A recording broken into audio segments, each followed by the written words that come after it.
In today's video, Queen Esther, the brave queen who saved her people. Before I proceed, please subscribe to my channel.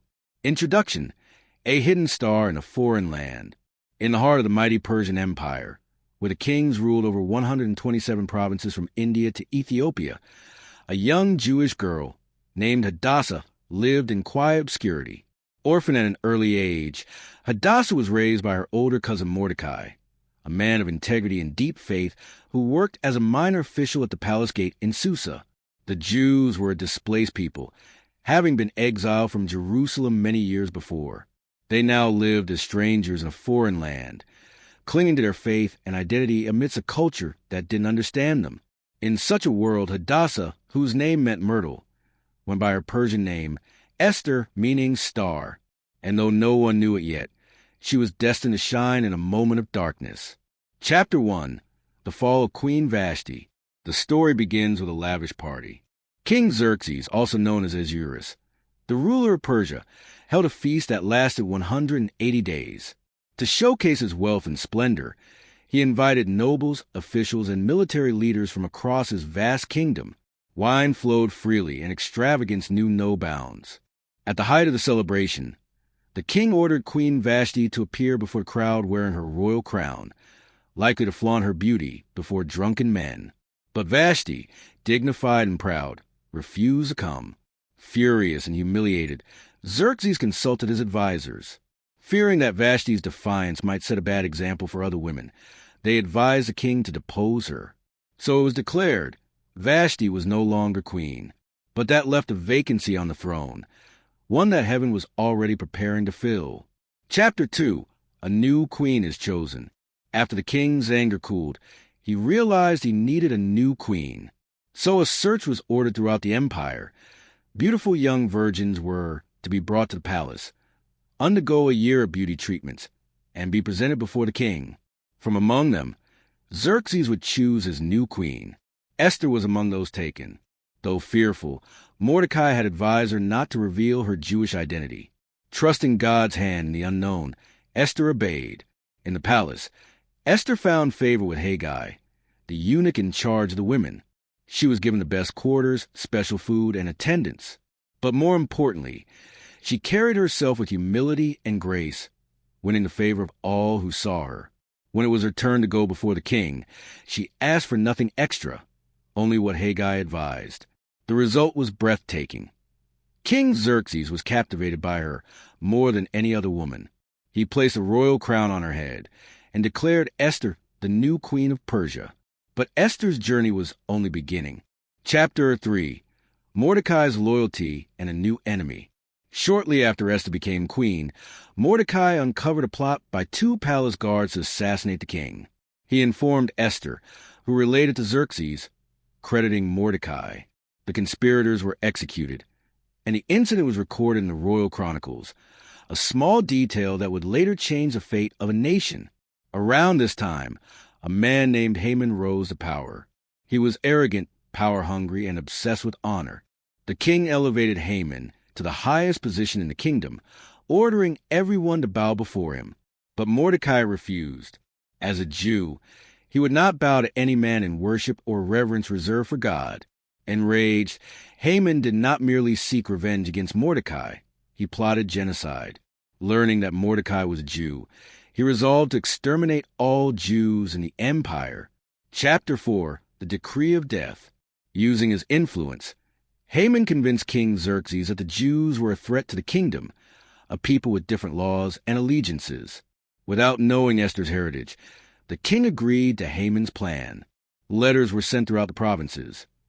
On a certain day, all Jews, young and old, men and women, were to be annihilated. When Mordecai learned of the decree, he tore his clothes, put on sackcloth, and wept bitterly in the streets. News of the decree reached Esther in the palace. She was horrified, but also helpless. Approaching the king without being summoned was punishable by death. Still, Mordecai sent her a message with a powerful reminder. Do not think that because you are in the king's house you alone of all the Jews will escape. For if you remain silent at this time, relief and deliverance for the Jews will arise from another place. And who knows but that you have come to your royal position for such a time as this? Esther 4 verses 13 to 14. Esther understood. This was her moment. With courage swelling in her heart, she sent back her answer. If I perish, I perish. Chapter 5. Esther's bold move. Before confronting the king, Esther fasted for 3 days and asked all the Jews in Susa to do the same. Then she put on her royal robes and approached the king's inner court, a dangerous act without invitation. But God's favor surrounded her. When King Xerxes saw her, he was pleased and extended his golden scepter, a sign of mercy. "What is your request, Queen Esther?" he asked. "Even up to half the kingdom. It will be given to you." Esther replied humbly, "If it pleases the king, let the king and Haman come today to a banquet I have prepared." At the banquet, the king asked again what she desired, but Esther delayed. "Come to another banquet tomorrow, then I will answer." Meanwhile, Haman was seething. He was invited to dine with royalty, yet Mordecai still refused to bow. That night, he built a 75-foot gallows, determined to hang Mordecai the next morning. Chapter 6. A sleepless night and a divine reversal. That night, King Xerxes couldn't sleep. Coincidence? No, divine orchestration. He asked for the royal chronicles to be read. And what passage did they read? The very record of Mordecai exposing the assassination plot. The king asked, "What honor was given to this man?" "Nothing," came the answer. Just then, Haman entered, ready to request Mordecai's execution.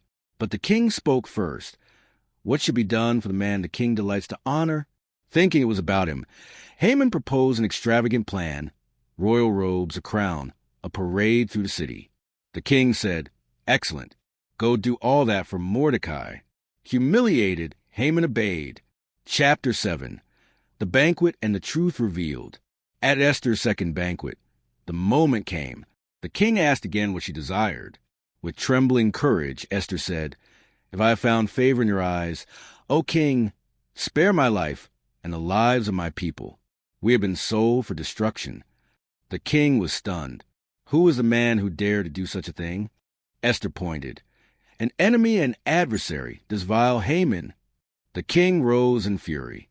When he returned, he saw Haman pleading for his life, falling on Esther's couch. In the king's eyes, it looked like an assault. "Will he even molest the queen while she is with me in the house?" the king roared. One of the guards spoke up. "There's a gallows standing at Haman's house. He built it for Mordecai." "Hang him on it," the king ordered. And so Haman was executed on the very gallows he had built for Mordecai. Chapter 8. Victory and Celebration. Though Haman was dead, his decree still stood. Persian law could not be revoked, but it could be countered. At Esther's request, the king issued a new decree. The Jews were allowed to defend themselves and destroy any enemies who attacked them. When the appointed day arrived, the Jews were ready. They triumphed over their enemies, and Mordecai, once a lowly gatekeeper, was now second in command to the king. The people rejoiced. Mourning turned to joy.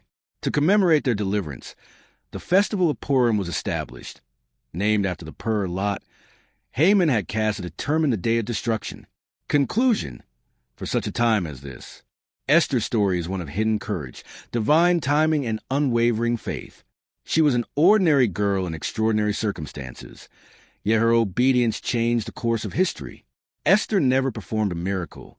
She didn't part the seas or call fire from heaven, but she stood in the gap, risking her life to save her people.